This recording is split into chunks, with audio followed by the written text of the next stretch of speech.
Беа спомнати некои работи за кои што сакам да ги разјасниме во сега и веднаш, да не ни висат во иднина.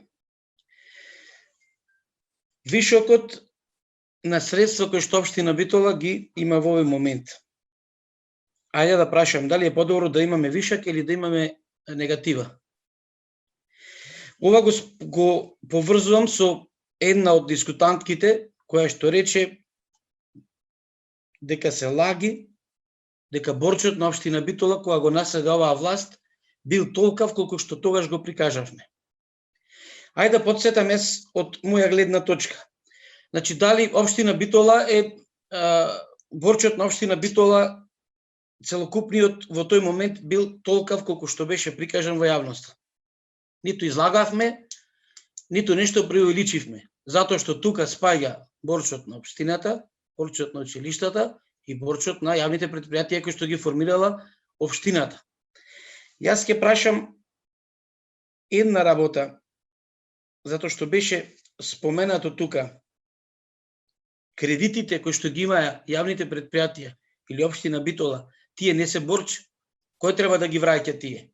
Значи, сите доспеани и недоспеани обврски и обврските кон добавачите, створени во јавните предпријатија и општината кој што го направила, даваше таа бројка кој што ние кажавме во јавности, која што беше точна.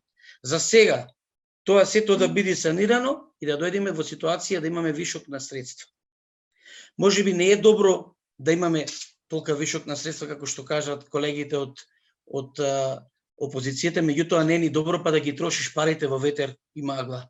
Што сакам да споменам? Повторно, на претходната седница споменав и сега ќе споменам. Парите од касарната, кои што ги собравте за инфраструктурно редување, за комунали кои што платија инвеститорите, ги однесовте таму каде што не треба.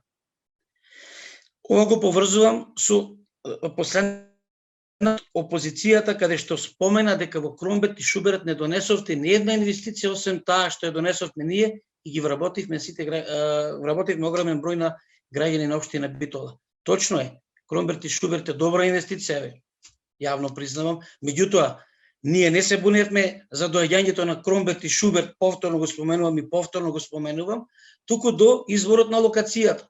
Таа локација и денес и сега тој што е заинтересиран, како што вели опозицијата дека ќе му го дадеме на Скопје, на власта, теренот во Жабени, треба да се инвестира одредена сума на пари за да се направи теренот, за да може да се изгради инфраструктурен објект. Значи, промашената локација беше проблемот кој што ние како тогашна опозиција бевме против изборот на таа локација. Се спомена дали граѓаните ви ја дадоа власта за овие бројки што ги имаме денес. Зошто шаравте и зошто протестиравте за да дојдете на власт? За ова денес што се случило, за овие бројки. Да, ние протестиравме и шаравме за да ја промениме тогашната власт, бидејќи од она што го спомнавте, претходниот градоначалник како работел, добив печаток дека на човекот треба да му изградиме споменик или да крстиме некоја улица или во крајен случај да прогласиме државен празник на неговото раѓање. Па за неговото неработење. За тоа што е дојсе општина Битола во ситуација да не може да функционира. За тоа што направи X грешки за кои што секој втори или трет ден оди во судот во општина Битола. Тоа е друга работа, таму не сакам да навлегувам бидејќи има институции. Ние тогаш шаравме и баравме промена на власт. Добивме власта и докажавме дека со домаќинско работење може да се сработат одредени проекти кои што се во интерес на граѓаните на општина Битола. Да, имавме изборна програма, ги напишавме тие проекти кои што имаме намера да ги направиме, направивме дел од нив, не све, факт е, не можеме да кажеме дека направивме космодром кога не ни беше ни ветен ни направен, меѓутоа, дали имавме пречки, никој тоа не сака да им го каже на граѓаните. Опозицијата само знае да напаѓа, не да каже зашто е тоа така.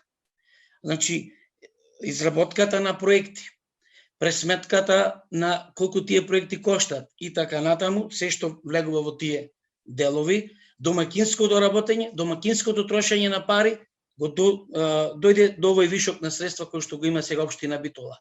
Со следните проекти кои што ги спомена градоначалничката, се значи се изработени или се изработуваат проекти и овие пари можеби ќе бидат малку за да се реализираат сите проекти кои што оваа власт има намера да ги реализира. Ќе спомнам уште една работа заради тоа недомакинско трошење. Значи не е трошењето на пари дека требаше да ги потрошиме бидејќи не било добро, спомна некој од колегите од опозицијата. Не било добро да имаме вишок, туку да ги потрошиме. Па имавме таков пример. Ќе ви го споменам само бидејќи е малку поголема сумата, имаше поголем број на примери, само еден ќе го споменам. Негде 19 милиони денари беше задолжена општина Битола кај една фирма за изработка на проекти. Проекти кои што не се реализираа.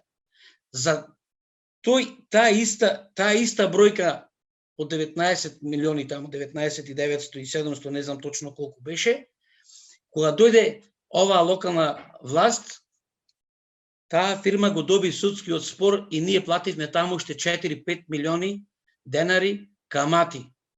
Камати затоа што некој домаќински или недомаќински планирал или не планирал да се изработат проекти кои што ниту се реализираа, ниту имаа намера да ги реализираат, туку ги нарачале, не ги реализирале, а луѓето си го наплатија борчот. Така треба и ние да работиме. Треба да правиме проекти ѓутуре, да ги спотрошиме парите, ништо да не реализираме и нема да имаме вишок на средства, секи биде како што треба. Јас уште две работи само ќе споменам и ќе завршам. Значи, спомнавте негативниот прираст во општина Битола. За жал може и точно и точни се бројките, меѓутоа зошто е тоа дојдено? По времето на СДСМ, вие, почитувани колеги, бевте против ЛЕС и против НАТО и против ЕУ и така натаму и не верувавте дека таа приказна ќе заврши. Заради тоа младите, најголем дел од младите, обесхрабрени од политиката која што ја водеше тогашната власт, ги земаја тие бугарски пасоши и заминаја во белиот свет. Таму сега се раѓаат нивните дечина, не се раѓаат во Битола.